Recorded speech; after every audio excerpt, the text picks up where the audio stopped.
नमस्कार साथियों, स्वागत है आप सभी का आपकी अपनी पाठशाला पर। मैं हूं अंकित अवस्थी, आप हैं मेरे साथ में रियल न्यूज एंड एनालिसिस में।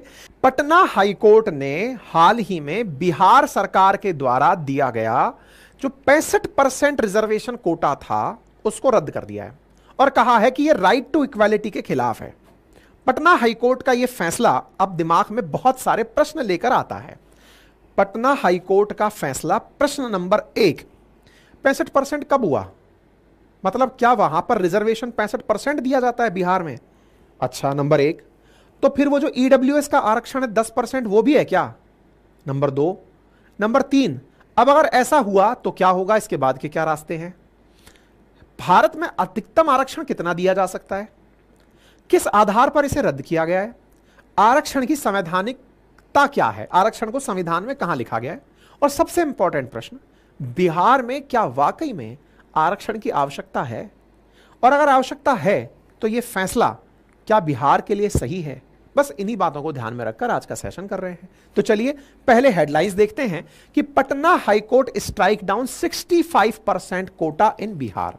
पटना हाईकोर्ट ने अपने द्वारा जो 50 से 65% जो रिजर्वेशन किया गया था बिहार गवर्नमेंट के द्वारा पिछले साल, उसे रद्द कर दिया है कि नहीं, ये आपको नहीं मिलेगा। कहां कहां नहीं मिलेगा?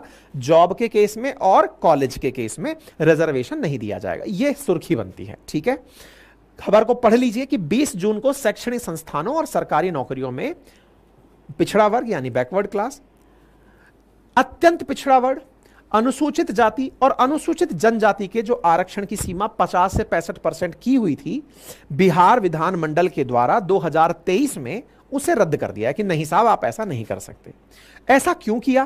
क्योंकि 27 नवंबर को पटना हाईकोर्ट में एक पीआईएल याचिका दायर की गई थी जिसमें राज्य के सामने यह बात रखी गई थी, मतलब हाईकोर्ट के सामने, कि सर रिजर्वेशन की अपर सीलिंग 50% है तो फिर यह 65% कैसे कर सकते हैं। बस इसी को ध्यान में रखते हुए इसको रद्द कर दिया गया है। अब यह 50% का क्या लॉजिक है, कैसे हुआ, ये सब बातें अब मैं आपको डिटेल में बताता हूं, तो ध्यान से सुनिए।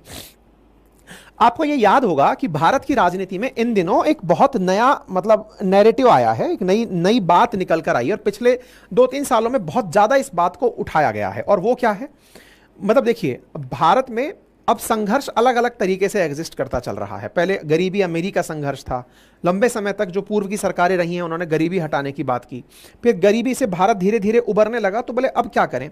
तो बोले जातियों को यह बताया जाए कि आपकी प्रोग्रेस में आपका जो हक खाने वाली जातियां हैं ये बड़ी जातियां हैं। बड़ी जातियां बोले तो ये जो जनरल कास्ट के लोग हैं ना, जो ब्राह्मण हैं, वैश्य हैं और ये ब्राह्मण हैं, बणिये हैं, राजपूत हैं, बोले ये आपका हक खा रहे हैं। हक खा रहे हैं से मतलब, बोले उदाहरण के रूप में देखिए कि आप अगर किसी सरकारी पद को देखेंगे तो सरकारी कार्यालय में बड़े पदों पर बैठे हुए जो अधिकारी हैं वो जनरल कास्ट के हैं, मेजॉरिटी जनरल कास्ट के हैं, लगभग 80 से 85%। अगर जुडिशरी में देखेंगे तो 85 से 90% के आसपास आपको जनरल कास्ट के लोग दिखाई देंगे। और देश की बड़ी आबादी है, उसका रिप्रेजेंटेशन है ही नहीं, ना सरकारी पदों पर है, ना फिर न्यायपालिका के अंदर है, ना कॉलेजेस के अंदर है। जहां देखो वहां पर यही लोग दिखाई दे रहे हैं। अच्छा, ये एक नैरेटिव जनता के सामने सही सेट किया गया। अच्छा, इसमें सत्यता भी थी। कैसे? कि इतनी बड़ी आबादी है तो उसको फिर एडिक्वेट रिप्रेजेंटेशन क्यों नहीं है? अब इस बात को पॉइंट समझना, यहीं से ही सारी बहस शुरू होती है। एडिक्वेट रिजर्वेशन क्यों नहीं है, यानी कि पर्याप्त, माफी चाह रहा हूं, एडिक्वेट रिजर्वेशन का मतलब है कि एडिक्वेट रिप्रेजेंटेशन क्यों नहीं है। एडिक्वेट रिप्रेजेंटेशन का मतलब हुआ कि पर्याप्त प्रतिनिधित्व क्यों नहीं है। बहस यहां से शुरू हुई और यह लॉजिकल है। आप सोचें कि अगर किसी सेक्रेटरीट में आप जाएं, सचिवालय में आप जाएं और वहां पर आपको पता चले कि इस सचिवालय में आईएएस अधिकारी, पीसीएस अधिकारी जो बैठे हैं, इनमें मेजॉरिटी लोग जनरल कास्ट से बिलोंग करते हैं, तो बड़ा सवाल बनता है कि साहब जनरल कास्ट के लोगों की जो प्रतिशत है वो बहुत कम है और उस राज्य के अंदर और उस देश के अंदर जो अदर बैकवर्ड क्लास है या ईबीसी है या एससी एसटी है, उनकी पॉपुलेशन बहुत है, उनको वहां पर प्रतिनिधित्व क्यों नहीं मिल रहा है? तो यहां से एक बहस शुरू हुई। इस बहस में एक अंदर छुपा हुआ प्रश्न रह गया और वो ये है कि आप ये क्यों कह रहे हो कि जनरल कास्ट की इतनी पॉपुलेशन नहीं है जितनी इनके पास में सीटें हैं? तो इसका मतलब यह हुआ कि कहीं ना कहीं ये इस बात की क्लैरिटी नहीं थी लोगों के बीच में कि देश में कौन सी जाति या राज्य में कौन सी जाति कितनी है। तो आप पूछेंगे मतलब, हमारे देश में जब भी जनगणनाएं हुई हैं हर 10 साल में, तो उन जनगणनाओं के नाम पर जनगणना सोशियो इकोनॉमिक क्लास के आधार पर हुई है कि कौन किस स्तर का है, कौन किसके समाज का है, कौन कौन से धर्म से है। इस तरह की गणनाएं तो हमारे देश में हुई हैं। जाति के आधार पर जनगणना आज तक हमारे देश में नहीं हुई। तो फिर बिहार राज्य ने जनता को ध्यान में रखते हुए कि सरकारी पदों पर जो अच्छे पद हैं उन पर एडुकेट रिप्रेजेंटेशन के मामले में, यानी पर्याप्त प्रतिनिधित्व के लिए बिहार की जितनी आबादी है उसके हिसाब से वहां पर प्रतिनिधित्व प्राप्त नहीं किया है। तो बोले क्या करें? तो बोले बिहार में जातिगत जनगणना करवाई जाए। ये वहां पे काफी बड़ा राजनीतिक मुद्दा भी बना। राजनीतिक मुद्दा बना और राजनीतिक मुद्दे के चलते लोगों ने जबरदस्त तरीके से राजनीतिक पार्टियों के साथ में अपने आप को जोड़ा और ये पाया कि हाँ साहब ये तो होना चाहिए। तो उस समय बिहार के अंदर जब सरकार हुआ करती थी, नीतीश जी की सरकार थी, लेकिन तेजस्वी जी के साथ थी, यानी कि जेडीयू प्लस आरजेडी गठबंधन था। बकायदा इस मामले को बहुत हाईलाइट किया गया। राहुल गांधी जी ने इस मामले को पूरा नेशनल मुद्दा बना दिया कि भाई मैं पूरे देश में जातिगत जनगणना करवा दूंगा, क्योंकि लड़ाई जो है ना वो असल में इस बात की है कि टॉप पदों पर बैठे हुए जो लोग हैं उनमें अधिकांश जनरल कास्ट के लोग हैं। आबादी हमारे देश के अंदर अदर कास्ट की ज्यादा है, तो जनरल कास्ट के लोगों के पास इतने पद क्यों हैं? और बस इसी बात का जो नैरेटिव है ये जनता को एक करने के लिए काम में लिया जाने लगा। ठीक है साहब। तो बिहार पहला राज्य बना जिसने जातिगत जनगणना करवा दी 2022 में। जातिगत जनगणना जब कराई और उसका 2022 में ही रिजल्ट निकाल दिया और पता लगाया कि साहब देखो बात ऐसी है कि हमारे देश में जो रिजर्वेशन चल रहा है, अच्छा मैं इस चीज में भी आपको थोड़ा सा बता देता हूं कि वहां पर पर्याप्त प्रतिनिधित्व की जो लड़ाई है वो असल में शुरू रिजर्वेशन के लिए तो होती है ना, कि वहां पर अल्टीमेटली क्यों नहीं और पदों पर लोग पहुंच रहे हैं। तो कहा जाता है कि लोगों में संभवतया अवेयरनेस की कमी रही होगी। बोले क्यों? बोले हमारे देश में ऑलरेडी 50% रिजर्वेशन दिया हुआ है। बोले कैसे दिया हुआ है? बोले हमारे देश में 27% रिजर्वेशन सीट्स का ओबीसी को दिया हुआ है, 15% एससी को दिया हुआ है और 7.5% एसटी को दिया हुआ है। और जब से ईडब्ल्यूएस को आरक्षण मिला है तब से 10% और आरक्षण हो गया है। हमारे देश में कुल 59.5% आरक्षण है ऑलरेडी। इंदिरा साहनी केस जो 1992 में हुआ तब तक 49.5% ही रिजर्वेशन हुआ करता था। इस बात से बिना प्रभावित हुए कि आबादी ओबीसी की कितनी है, इस बात से बिना प्रभावित हुए कि other backward class ST SC 50% से ज्यादा हो सकते हैं, फिर भी आरक्षण 50% के दायरे में ही रखा। अच्छा मैं यहां पर एक बात की और क्लैरिटी आपको देता हूं कि जब इस तरह का क्लासिफिकेशन आप सुनते हैं कि हमारे देश में रिजर्वेशन कुछ इस प्रकार से रहा कि भाई 50% तो जनरल को और 50% में बाकी लोग, जैसे 27% ओबीसी, 15% एससी, 7.5% एसटी। ये शुरुआती मामला था जब तक ईडब्ल्यूएस नहीं आया था, लेकिन यह समझ गलत है। बस इसकी वजह से भी बहुत ज्यादा विवाद रहा है। वास्तविकता में ऐसा नहीं है। हमारे देश में जो रिप्रेजेंटेशन दिया जाता है ना वो किस तरह से दिया जाता है वो समझिए। इतनी सीटें यानी 49.5%, ये 50.5%, ये 49.5%। इनका मतलब यह नहीं है कि ये 50% सीटें जनरल की हैं, नहीं। इसका मतलब यह है कि यदि ये लोग जनरल की कट ऑफ में आते हैं तो ये जनरल का तो सीट ले ही पाएंगे। मतलब ऐसे समझिए कि 100 लोगों की एक लिस्ट निकलनी थी, उसमें से टॉप 50 जो लोग हैं जिसको रिजर्वेशन से मुक्त रखा गया है, अगर उस मुक्त लोगों की लिस्ट में कोई भी बच्चा ओबीसी का, एससी का, एसटी का आता है तो वो इस लिस्ट में जनरल की सीट पर, जनरल सीट पर यानी जिस पर रिजर्वेशन नहीं है, उसको तो वो ले ही लेगा। उसके अलावा भी वो जो बची हुई सीटें हैं उसका वो भागीदार बनेगा। इसका मतलब समझिए कि अगर कोई व्यक्ति 27% ओबीसी में आ रहा है, इसका मतलब यह हुआ कि वो 50 + 27 पर है, यानी कि वो 50% सीटों के लिए भी एलिजिबल है और 27% सीटों के लिए भी एलिजिबल है। कुछ लोग यहां पर मैथमेटिक्स के जानकार बनेंगे और वो कहेंगे ऐसे तो भाई साहब 50 + 27 1 हो गया, 50 + 15 1 हो गया, 50 + 7.5 1 हो गया। तो बोले इस तरह से तो हमारे देश में पता नहीं कईयों परसेंटेज निकल के आ जाएगी। जी नहीं जनाब, 50% कॉमन है।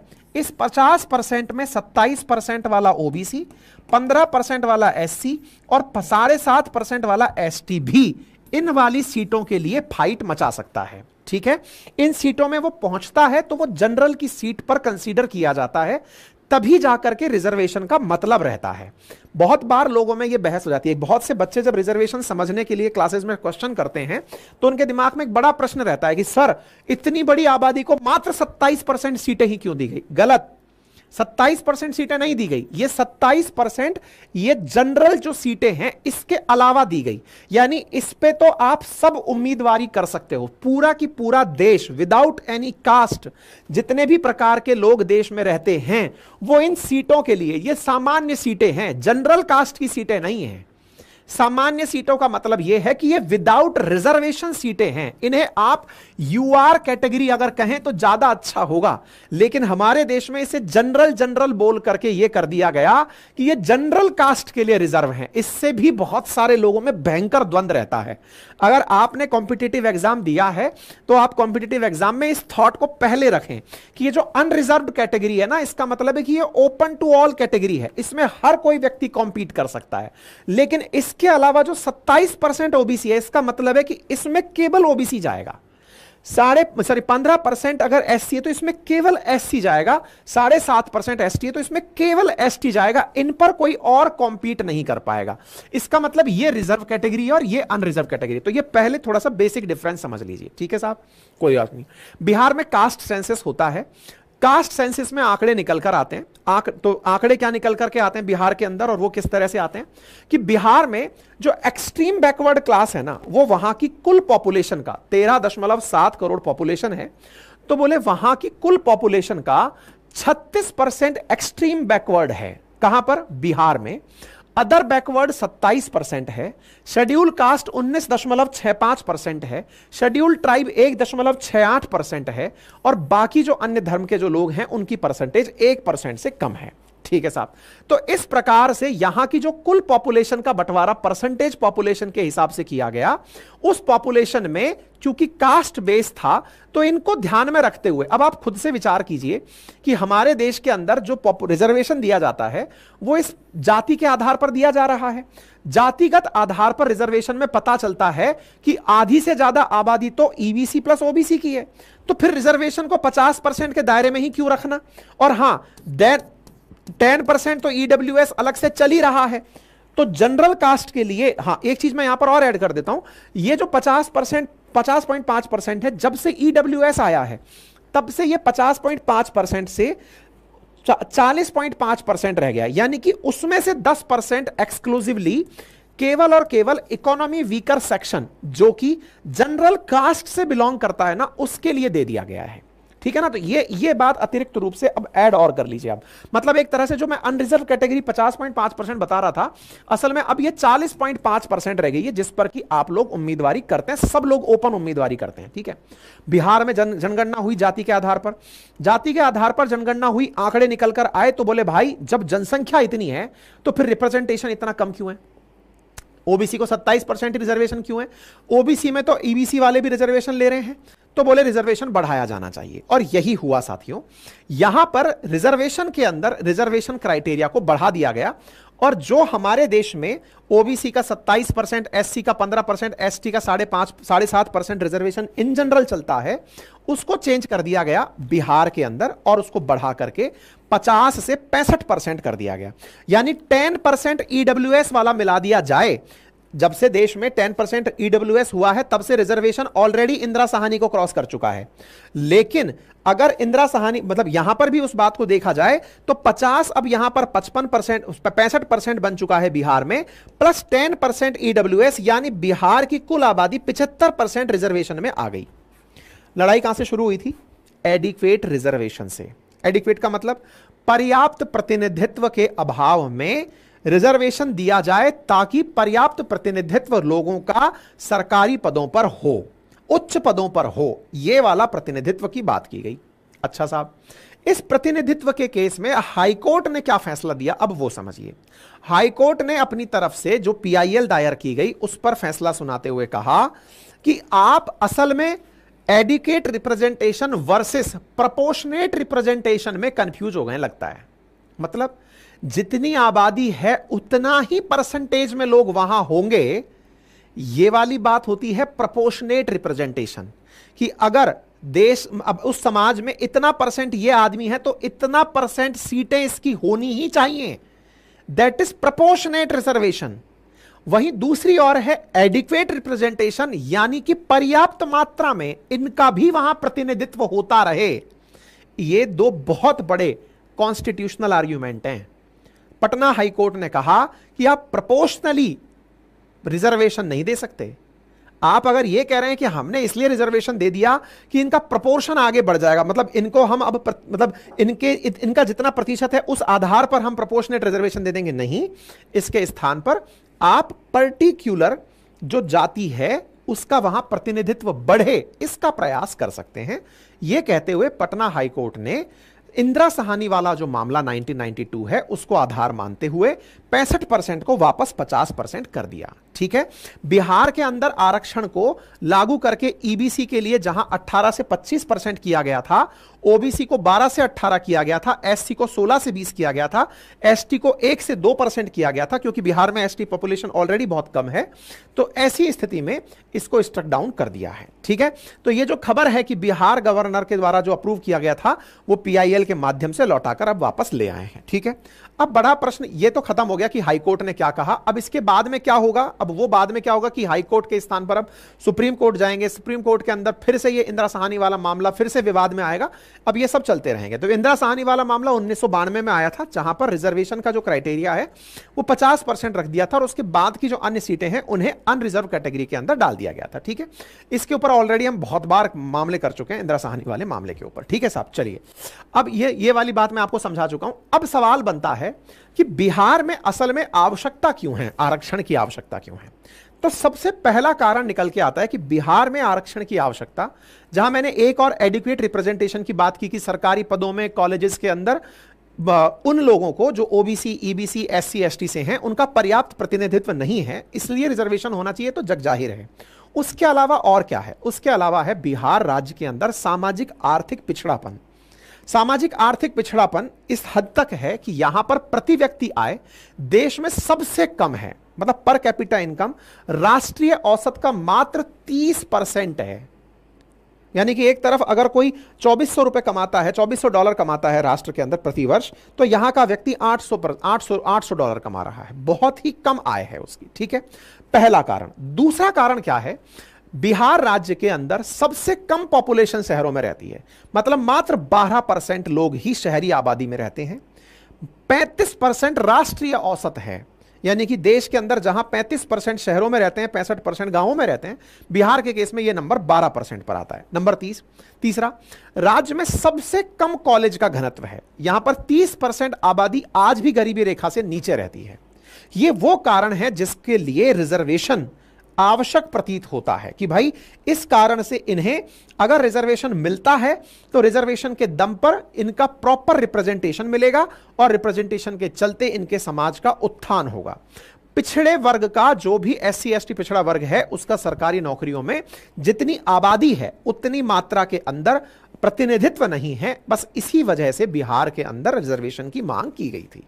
ठीक है, अब सवाल बनता है कि चलो ये तो एक रास्ता हुआ, क्योंकि रिजर्वेशन भारत के संविधान में आर्टिकल 15 और 16 के अंदर जहां दिया हुआ है, जहां एक और सरकारी नौकरी की बात की गई है, एक और कॉलेजेस में रिजर्वेशन की बात की गई है, सो दैट जाति के आधार पर रिप्रेजेंटेशन लोगों को मिले। तो बोले ये जो रिप्रेजेंटेशन की बात है ये तो संभावनाओं पर व्यक्त करता है कि कितनी अपॉर्चुनिटी बनी, क्या वाकई में इतनी जॉब निकली थी, जितनी जॉब निकली उस आधार पर रोजगार मिला। तो बोले वो तो एक अलग बहस है, लेकिन उसके अलावा बिहार को अगर अपलिफ्ट करना है तो क्या किया जा सकता है? तो पहली इंपॉर्टेंट चीज क्या है कि बिहार में शैक्षणिक प्रशिक्षण के कार्यक्रमों को बढ़ावा दिया जाना चाहिए। ऐसे प्रयास किए जाने चाहिए ताकि वहां पर इंडस्ट्रीज पर्याप्त मात्रा में लग सकें। इंक्लूसिव डेवलपमेंट के लिए निवेश प्रोत्साहित करने के लिए सरकार प्रयास करे, क्योंकि मैंने एक बहुत अच्छा सेशन किया हुआ है अंकित इंस्पायर इंडिया पर, अगर समय मिले तो देखिएगा, क्यों पिछड़ा बिहार, ऐसा करके एक सेशन है और उसमें मैंने ये सारे मुद्दे आपके सामने डिटेल में निकाले हैं कि बिहार के पिछड़ने का बड़ा रीजन क्या है। ठीक है ना, तो एक बार आप जरूर उसे देखिएगा। तो असल में अगर बिहार का उत्थान होना है तो बिहार में जो बुनियादी आवश्यकताएं हैं, अगर सिक्योरिटी वहां का प्राइमरी कंसर्न है तो सिक्योरिटी के लिए सरकारें काम करें। अगर एजुकेशन प्राइमरी क्राइटेरिया है, कॉलेजेस का अभाव है, तो सरकारी कॉलेजेस बनाने के लिए सरकार प्रयास करे।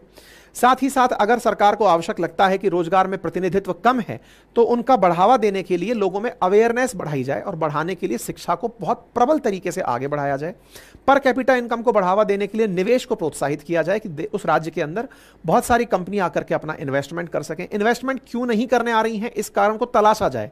क्या कौन सा ऐसा कारण है? क्या भ्रष्टाचार बहुत हद तक है? क्या सरकार के अंदर जो कानून व्यवस्था है वो लचर है? अगर ऐसा है तो इनसे निपटने के लिए क्या प्रयास किए जा सकते हैं? ये तो सत्य है, संपूर्ण देश इस बात को मानता है कि बिहार और बिहारी, देखिए देश में अगर सबसे मेहनती लोगों में अगर किसी को काउंट किया जाता है तो उनमें यूपी और बिहार के लोगों का नाम आता है। इसके पीछे का रीजन क्या है कि संसाधनों के अभाव के चलते जो जिजीविषा है ना, कि हमारे पास कम संसाधन है उसके बावजूद भी जीवन को बहुत उच्च स्तर पर जीना है, तो उसमें यूपी बिहार वाले लोग टॉप पर आते हैं। और बिहार तो मतलब इसको समझ लो कि पर कैपिटा इनकम दुनिया देश में सबसे कम है और उसके बावजूद आज राष्ट्र निर्माण में उनकी भूमिका को आप इग्नोर नहीं कर सकते। देश में जहां भी आप इंडस्ट्रीज लगती हुई देख रहे हैं, जहां भी देश में व्यापार होते हुए देख रहे हैं, बड़े कारखाने लगते हुए देख रहे हैं, बड़े कंपटीशन की तैयारी करते हुए देख रहे हैं, हर जगह आपको बिहारी दिखाई दे जाएंगे। बस परेशानी यह है कि वो अपने राज्य से निकलकर दूसरे राज्यों में है, वो गुजरात में है, महाराष्ट्र में है, कर्नाटक में है, तमिलनाडु में है, राजस्थान में है, वो अन्य राज्यों में जाकर के जॉब की तलाश कर रहे हैं। लेकिन बिहारी अपने राज्य में जिस दिन रुक करके अपने ही काम के लिए खड़ा हो गया, उस दिन बिहार की स्थिति क्या होगी ये आप कल्पना भी नहीं कर सकते। वो बिहार जो पहले वाला बिहार था, उस समय जब हर मतलब मौर्यन काल में, गुप्ता काल में, जब हर इतिहास के केंद्र बिंदु में बिहार हुआ करता था, पाटलिपुत्र हुआ करता था, मगध हुआ करता था, वापस उस जगह पर पहुंच सकता है अगर यहां की राजनीतिक चेतना जाग जाए और जनता के बीच में यह अवेयरनेस आ जाए कि हमें किस तरह से अपने आप को अपलिफ्ट करना है। ठीक है ना? तो यह उम्मीद है कि आपको समझ में आ जाए सिंगल में। तो हाँ, अब भारत में संवैधानिक क्या उपबंध कहां पर किए गए हैं? तो आर्टिकल 15(5) के अंदर, 15(3), इस पर भी मैंने बहुत से सेशन किए हुए हैं। संविधान में कहां क्या क्या डाला हुआ है। 15(6) के अंदर, 4 और 5 के अंदर उल्लिखित वर्गों के अंदर ईडब्ल्यूएस के लिए 15(6) यूज किया गया है और 16(6) जो है वो एजुकेशन के लिए ईडब्ल्यूएस में यूज किया गया है। ठीक है।